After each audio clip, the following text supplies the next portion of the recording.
야고보서 1장 19절에서 21절입니다. 야고보서 1장 19절에서 21절 말씀입니다.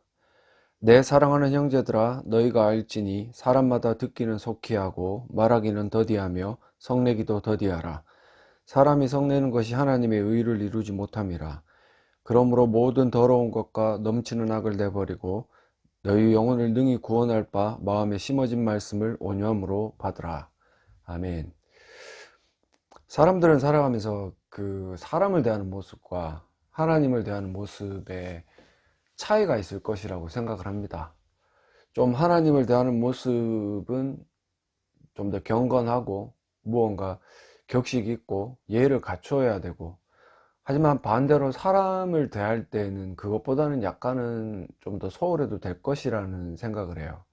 그래서 약간은 조금 이중적인 모습을 가지고 있으면서 그런 모습들을 가지면서 살아가는데, 근데 오늘 본문에 등장하는 이 성냄과 하나님의 의를 이루는 것, 그리고 마음에 심어진 말씀을 온유함으로 받는 것, 도대체 무슨 관련이 있기에 온전함을 방해하는 요소, 제가 이제껏 세 개를 했죠, 그죠? 마지막으로 이제 이렇게 듣기는 속히하고 말하기는 더디하고 성내기도 더디하라. 도대체 무슨 관련이 있길래 갑자기 이런 말씀이 나왔을까라는 생각을 좀 곰곰이 해봤습니다.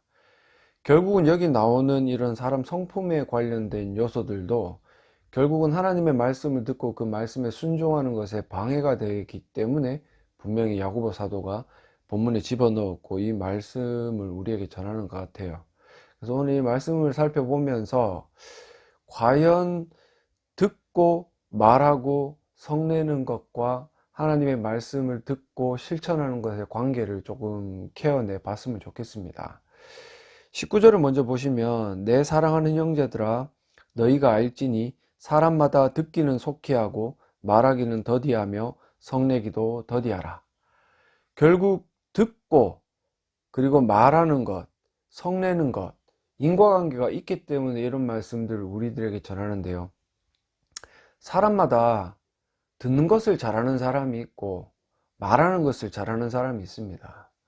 이 둘 다를 잘하면 참 좋겠지만 보통 사람들은 남의 말을 듣는 것보다는 자기의 말을 하는 것에 익숙해져 있습니다. 그래서 자기의 말을 통해서 남을 설득하고 남을 설복시켜서 자신의 뜻대로 무엇인가를 움직이기를 원하는 사람들이 있다는 거죠. 결국 최종 목적은 무엇입니까? 네 말은 안 듣고 내가 내 말을 함으로 너를 내 뜻에 굴복시키겠다. 내가 말하는 것을 너에게 용인하게 만들고 그대로 그 행동을 할 수 있게끔 만들겠다라는 생각을 가지고 있는 거죠. 근데 그런 마음은 누구나 다 가지고 있습니다. 그죠? 어떤 사람들은 정말 뭔가 듣는 것을 좋아해 가지고 남이 어떤 식으로 말하든지 간에 듣고 있기만 하는 사람은 없어요. 자기의 의견을 주장하기도 하고 또 남의 의견을 반박하기도 한다는 말이죠. 그래서 사람들 사이에 이런 듣고 말하는 것 때문에 싸움이 많이 일어납니다. 논쟁이 붙기도 하고 그 논쟁이 심화되면 결국 육체적인 물리적인 싸움까지 가는 경우가 있다는 거죠. 그래서 우리가 이렇게 고민을 해봐야 될 것은 결국 사람 대 사람의 관계에서 남의 말을 듣고 내 말을 하는 것도 중요하지만 성경에 나온 것처럼 듣기는 속히 해라. 듣는 것을 더 중요하게 생각하고 말하는 것을 조금 속도를 낮추어라. 그래야 어떻게 돼요? 성내지 않는다. 분노하지 않는다라는 겁니다. 그렇다고 해서 남의 의견을 무분별하게 수용하고 내 의견은 묵살해라 이런 의도는 아닙니다. 근데도 불구하고 야고보 사도가 이렇게 하는 이유는 우리의 이런 어떤 생활 방식과 습관이 결국은 분노에까지 모든 상황들을 연출해내고 이끌어가기 때문에 좀 조심해야 될 필요가 있다라는 거죠. 그래서 내 말을 하고 싶어도 남의 말을 끝까지 듣고 그 말을 들은 이후에 무엇인가 반박하고 거기에 대해서 내 의견을 드러내는 것이 논쟁을 피할 수 있는 지혜로운 방법이고, 또 아마 듣지도 않고 나의 말만 하다 보면 분명히 실수를 하게 되어져 있거든요. 저 사람의 의도를 분명히 무엇인가를 파악하지 않고 나의 말을 하기 시작하면 뭔가 실수도 하고 오해도 사고 오해도 하고 그러다 보면 논쟁까지 가는 그런 모습을 보여질 수도 있다는 겁니다. 이런 의도에서 잠언에 있는 말씀은 우리에게 참 큰 메시지가 됩니다. 잠언 17장 28절에 보면 미련한 자라도 잠잠하면 지혜로운 자로 여겨지고 그의 입술을 닫으면 슬기로운 자로 여겨지느니라. 말하지 말라는 의도가 아니라 그만큼 내 말을 아끼고 삼가고 남의 말을 다 듣고 난 이후에 말을 해도 늦지 않다라는 의도로 잠언 기자가 우리에게 주는 말씀입니다. 그래서 이런 사람과 사람의 관계 속에서 이루어지는 대화 방법, 그리고 듣는 방법, 말하는 방법, 이런 것들이 하나님의 말씀을 들을 때에도 그대로 우리에게 적용이 되니까 중요하다라는 거죠. 내 말만 하는 사람들은 하나님의 말씀도 듣는 것을 버거워합니다. 남의 말을 좀 진득하게 듣고 끝까지 듣고 이해하고 말하는 버릇을 가진 사람들은 무언가 듣는 것에 훈련이 되어져 있기 때문에 하나님의 말씀도 듣고 그 말씀을 있는 그대로 받아들이려고 애쓴다는 거죠. 곡해하지 않고 내 의견에 맞지 않다고 해서 무조건 반박하는 그런 모습들을 가지지는 않는다라는 거예요. 그래서 사람을 대하는 그런 삶의 방식만 보더라도 지금 오늘은 이제 듣는 것에 대한 이야기니까 이런 사람의 말을 듣는 것, 그런 훈련이 되어져 있는 사람들과 그렇지 않은 사람들은 하나님의 말씀을 듣는 것에도 차이를 분명히 보인다. 하나님의 말씀은 분명히 무언 말씀이고 그 말씀은 진리의 말씀이다라고 우리가 이야기를 하지만 우리의 이 듣는 습관은 어떤지 한번 고민해 볼 필요가 있다는 거죠. 하나님의 말씀이 선포될 때 그 말씀을 끝까지 듣고 내가 이 말씀에 대해서 이렇게 메시지가 있고 이런 메시지가 있고 나는 또 이렇게 반응하고 받아들이는구나 라는 훈련을 하는 것이 필요하다라는 사실입니다. 데살로니가전서 2장 13절에 이러므로 우리가 하나님께 끊임없이 감사함은 너희가 우리에게 들은 바 하나님의 말씀을 받을 때에 사람의 말로 받지 아니하고 하나님의 말씀으로 받음이니 진실로 그러하도다. 말씀을 받을 때도 이 말씀이 그저 인간의 말씀, 예전에 저 같은 목사가 전하는 말씀, 이게 사람의 말씀이다라고만 생각을 하면 저에게 집중이 되고 저라는 사람에게 집중이 되고 제가 만약에 나이가 어리고 무언가 탐탁지 않게 여겨진다면 그 말씀 자체를 반박하는 누를 범하게 된다는 겁니다. 하지만 이 말씀을 내 말이라는 것들을 하기 전에 앞서 속히 들어라. 이 말은 듣는 것에 집중하라는 의미겠죠. 그죠? 그래서 듣는 것에 집중해서 내 말을 아끼기 시작한다면 이 말씀이 사람의 말이 아니라 하나님의 말씀으로 받아들여지고 하나님의 말씀으로 받아들여지면 고민도 하고 또한 신중하게 생각을 하는 그런 훈련이 되어진다라는 겁니다. 제가 사람의 어떤 그 대화 속에서도 사람의 말을 듣기 전에 내 말만 하고 남의 말을 듣는 것을 신중하게 듣지 않고 대강 듣고 나의 말만 하는 사람들, 그런 사람들과 대화를 하고 또는 그런 사람들끼리 대화를 하다 보면 분노가 난다 그랬죠. 왜? 내 뜻이 관철이 되지 않으니까. 저 사람에게 내 말을 하고 나의 뜻을 전달을 해서 내가 원하는 것이 이런 것이다 라는 거를 전해야 되는데 상대방 사람도 듣지를 않고 자기 말을 하고 나도 그런 말만 한다면은 분명히 분노라는 것이 치밀게 되어져 있다라는 거죠. 분노하게 되면 거기서 그냥 끝내면 다행인데 결국 이 설전이 더 깊어져서 육탄전이 되고 육탄전이 된다면 서로 대화할 필요가 없어지는 겁니다. 하나님의 말씀을 들을 때도 듣기보다는 내 말을 하지는 않겠죠. 설교 시간에 내 말을 하는 사람들은 이렇게 목사의 설교를 들으면서 자신의 말을 하면서 반박하는 사람은 거의 없죠. 그리고 미친 사람들은 흔하지는 않아요. 그렇지만 속으로 나의 말, 나의 의견, 나의 뜻을 관철시키려고 애를 쓰다 보면 하나님의 말씀은 하나님의 말씀으로 들려지지 않고 그저 그 인간 목사가 전하는 인간의 말로 생각해서 쉽게 스스로 논쟁하게 되고 그렇게 논쟁하다 보면 자신의 뜻과 다른 하나님의 뜻 앞에서 어떻게 돼요? 분노할 수밖에 없는 그런 어떤 모습을 가질 수밖에 없습니다. 그러면서 20절에 뭐라고 이야기를 합니까? 사람이 성내는 것이 하나님의 의를 이루지 못한다라고 이야기를 해요.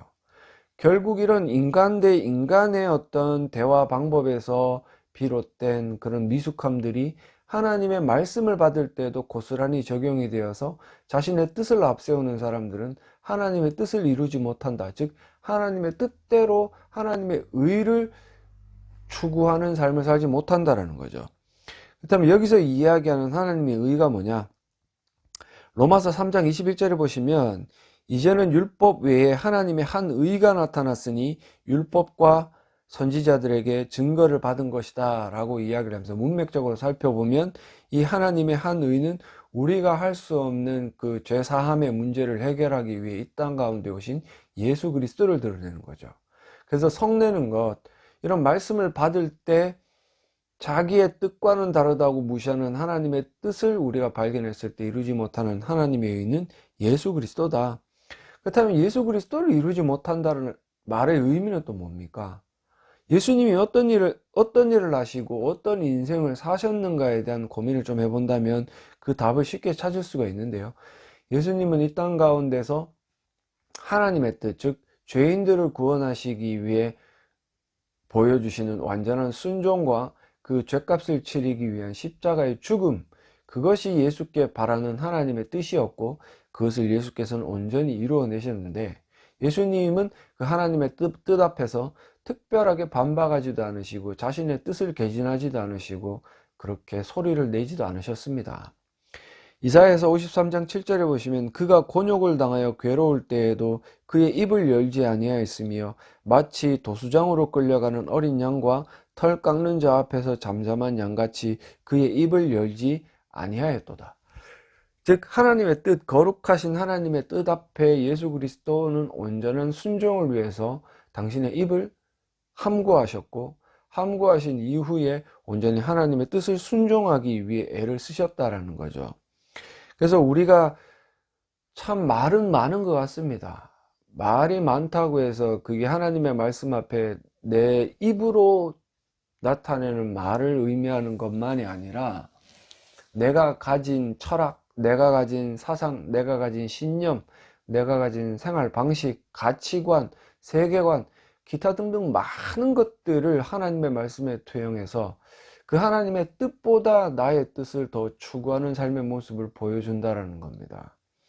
이런 어떤 삶의 모습들은 완전히 잘못되어서 결국은 하나님의 말씀에 담겨져 있는 하나님의 뜻보다는 그 하나님의 말씀을 통해 내 뜻을 드러내고자 하는, 아예 듣지도 안 하겠죠, 그죠? 듣지도 않고 그저 뭔가 듣고 거슬리면 내 뜻과는 다르다는 이유로 그 무오한 하나님의 말씀조차도 굽혀버리는 게 우리네 인생이기에 참 이게 얼마나 위험하고 더군다나 너무나 그 하나님의 뜻이 내 뜻과 상치되고 배치된다면 하나님의 말씀 앞에 우리가 분노하고 그 말씀을 어그러뜨려 버리는 그런 끔찍한 결과도 낳기 때문에 정말 이 어떤 대화 방법론이 야고보 사도가 제시한 이것이 그저 인간관계 속에서만 이루어지는 것이 아니다라는 걸 우리는 인지를 해야 돼요.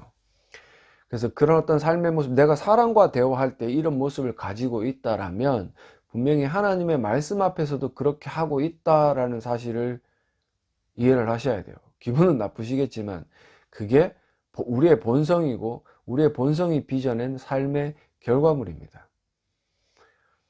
제가 분명히 말씀드린 것처럼 사람과 사람의 대화 관계 속에서도 타인의 말을 듣지 않고 내 말만 하는 사람들은 결국 내 뜻만이 중요하다. 내 뜻만이 중요하기 때문에 너는 나의 뜻에 굴복하고 내 뜻을 수용해야 돼. 이런 어떤 이면적인 욕망이 담겨져 있습니다. 그래서 그런 어떤 이면적인 욕망, 자신의 뜻을 관철시키기 위한 욕망으로 대화를 하다 보니, 그죠? 그런 사람들끼리 모여서 대화를 하다 보니 싸울 수밖에 없는 거고, 그런 싸움 가운데 일어나는 분노는 결국 하나님의 말씀을 듣는 과정 가운데서도 고스란히 적용이 되어서 하나님의 말씀 안에 담겨져 있는 하나님의 의로움, 예수 그리스도를 통해 우리에게 보여주는 하나님의 뜻과 내 뜻이 다르면, 그죠? 심지어는 분노하고 하나님의 뜻을 철저히 묵살해버리는 그런 모습들이 우리에게 드러난다는 사실이죠. 그래서 야고보 사도가 21절에 이렇게 권면을 해요. 그러므로 모든 더러운 것, 넘치는 악을 내버려라. 모든 더러운 것과 넘치는 악은요, 나의 뜻입니다. 나의 욕망이고 내가 하고 싶은 대로 하려는 그런 어떤 삶의 모양이고 그 남을 조종하고 싶어하는 나의 더럽고 추악한 삶의 양태라는 거죠. 그런 것들을 버려라. 그리고 뭐라 그래요? 너희 영혼을 능히 구원할 바 마음에 심어진 말씀을 온유함으로 받으라. 마음에 심어진 말씀은 무엇입니까? 그렇다면 마음에 심어진 말씀이 있고 반대로 이야기하면 머리판에만 새겨진 말씀이 있다. 저는 그렇게 말씀을 드리고 싶어요. 고린도후서 3장 3절을 보시면 너희는 우리로 말미암아 나타난 그리스도의 편지다. 그리스도의 메신저다. 이런 의미가 담겨져 있겠죠. 그죠? 이는 먹으로 쓴 것이 아니요 오직 살아계신 하나님의 영으로 쓴 것이며 또 돌판에 쓴 것이 아니요 오직 육의 마음판에 썼다라고 이야기를 하면서 그저 우리 머리에만 머무르면서 우리의 마음으로 내려오지 않는 말씀과 그리고 그 말씀이 내 마음으로 내려와서 내 삶으로 영향을 드러내는 말씀으로 구분을 할 수 있다라고 저는 말씀을 드리고 싶거든요. 그래서 여러분들이 아셔야 되는 게 결국 내 뜻이 앞서서 하나님의 뜻을 거부하는 것은 그 말씀을 들어도 머리에만 머무르고 마음으로 내려오지 않는 것. 그렇기 때문에 그 말씀은 결국 온유함으로 받을 수가 없는 거죠. 온유함이라는 게 그냥 성품이 따뜻하고 순하고 이런 의도가 아니라 저는 겸손함이다라고 생각을 해요. 이 온유함이라는 말의 원어적인 의미로 겸손이라는 뜻도 담겨져 있는데 결국 무하고 더 돌이켜 이야기하면 전능하신 하나님, 내가 섬기고 사랑하고 나를 창조하신 그 하나님, 그래서 그 하나님의 말씀, 무한 말씀, 진리의 말씀을 받아들일 때 그 말씀을 있는 그대로 받아들이려는 자세, 그것이 온유함이고 그것이 겸손합니다. 그래서 마음판에 새겨진 그 말씀이라는 것, 고린도후서에 쓰여진 그 말씀처럼 하나님의 영으로 썼다. 즉 성령 하나님께서 우리를 통해 이 말씀을 깨닫게 하셔서 마음판에 새기시고 이 마음판에 새겨진 말씀이 행함과 열매로 맺어진다라고 우리가 이해를 할 수 있는데, 이런 말씀을 받아들일 때, 즉 성령 하나님의 조명과 성령 하나님께서 깨닫게 하시는 그 작업이 있을 때야 비로소 우리는 말씀대로 온유함, 즉 겸손함으로 있는 그대로 받아들일 수 있다라는 사실입니다. 그래서 이 말씀 앞에 내가 가지고 있는 지식적인 것들, 그리고 철학적인 것들, 인문학적인 것들, 그런 소양들과 신념들과 가치관과 세계관이 이 말씀을 평가하고 좌지우지하는 게 아니라 이 말씀이 있는 그대로 말씀이 말씀을 해석할 수 있는 그런 어떤 것들을 낳을 수가 있다. 그렇게 해야만 우리는 결국 마음에 심어진 이 말씀을 온유함으로 받아서 내 영혼이 구원을 받은 상태가 되고, 그런 어떤 영혼이 구원받은 상태라면 모든 더러운 것과 넘치는 악을 버린 상태가 된다라는 것을 이렇게 역순으로 이해를 해볼 수 있는 거죠. 그래서 사람과 사람의 대화의 훈련 또한 우리에게는 필요하고, 그 훈련을 통해서 내 뜻보다는 남의 말을 듣고 남의 뜻을 이해하려는 훈련이 필요합니다. 그게 된다면 하나님의 말씀을 들을 때에도 분명히 내 뜻을 앞세워서 하나님의 말씀을 난도질하기보다는 있는 그대로 받아들일 수 있는, 그것이 결과적으로 이야기를 한다면 성령 하나님께서 내 마음판에 말씀을 새기시고 그 성령 하나님의 조명과 지혜와 깨닫게 하심으로 그것을 깨닫게 되어서 하나님의 의를 이루는, 즉 예수 그리스도께서 살아가셨던 방식대로 말씀대로 순종하고 잠잠히 그 말씀대로 살려고 애를 쓸 수 있다라는 겁니다. 그래서 이런 어떤 과정들을 우리가 이해를 할 때야 비로소 결국 마음에 심어진 말씀과 그렇지 않은 말씀을 분별해낼 수 있어요. 내가 말씀을 들을 때 저런 말씀이 있어, 저런 말씀이 가능해? 처음부터 불가능하다라고 생각하고 그 말씀을 듣기를 거부하는 것은 마음판에 새겨진 게 아니죠. 그죠? 좀 불가능하고 힘들 것 같은 어떤 말씀들이라도 그 말씀이 불가능한, 내가 참 실행하기가 어렵다는 것을 인지하면서도 말씀대로 살아가려고 애를 쓰는 것은 성령 하나님께서 우리 마음에 새기신 말씀이요, 그 말씀대로 살아갈 수 있는 힘을 주시는 말씀이기 때문에 실패는 하더라도 그것을 애시당초 포기하지는 않는다. 오늘 이 네 번째 온전함을 방해하는 이 말씀을 듣고 내 말을 줄이고 그래서 논쟁하여서 쓸데없는 성을 내지 않는 이 훈련이 결국은 행함에 있는 믿음으로 내 삶을 이끌어 가는데 큰 영향력을 미칠 수 있음을 이해를 하셔야 됩니다.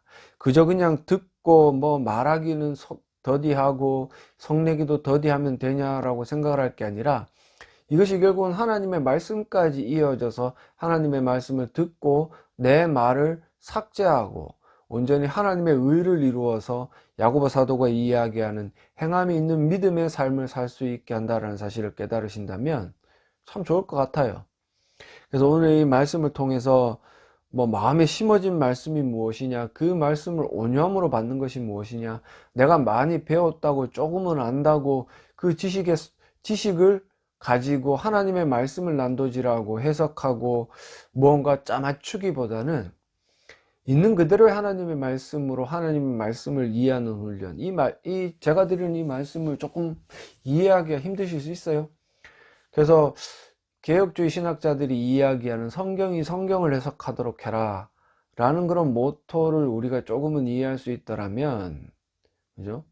내 욕심이 나의 뜻이 선행이 되어서 하나님의 뜻을 하지는 않을 것 같습니다. 그래서 오늘 우리에게 주신 이 말씀을 통해서 결국은 간단한 것 같지만 남의 말을 듣는 것이, 이런 어떤 뭐 요청사항들이 간단한 것 같기도 하지만 이 훈련이 되어져 있어야 하나님의 말씀을 하나님의 뜻으로 받아들이는, 그래서 성내지 않고 분노하지 않고 힘들고 내가 하기 싫더라도 하나님의 말씀으로 받아들일 수 있는 그런 과정이다. 그래서 온전히 하나님의 의를 이루어가고 행함 있는 믿음을 통하여서 하나님께 영광을 돌릴 수 있는 그런 어떤 우리가 되기를 간절히 소망합니다. 그래서 말씀을 조금 정리를 해본다면 그거예요. 한번 점검해 보십시오. 내가 남과 이야기할 때 그 사람의 말을 끝까지 듣고 말하는지, 아니면 내가 말을 할 때 온전히 내 뜻만을 관철시키기 위해서 말을 하는 것인지, 그리고 설교를 들을 때에도 분명히 그것이 복음의 말씀이라면 내 뜻과는 다르더라도 끝까지 하나님의 말씀을 경청하고 내 뜻을 감추려고 애를 쓰는지, 그래서 마음판에 새겨져 있는 이 말씀을 겸손함으로 받아들여서 내 영혼이 구원받았음을 증명하고 야고보 사도가 이야기하는 것처럼 행함이 있는 믿음으로 나아가고 있는지 점검하셔서 우리의 삶을 통해 하나님 한 분만이 영광 받으시게 만드는 저와 여러분들이 되시기를 간절히 소망합니다.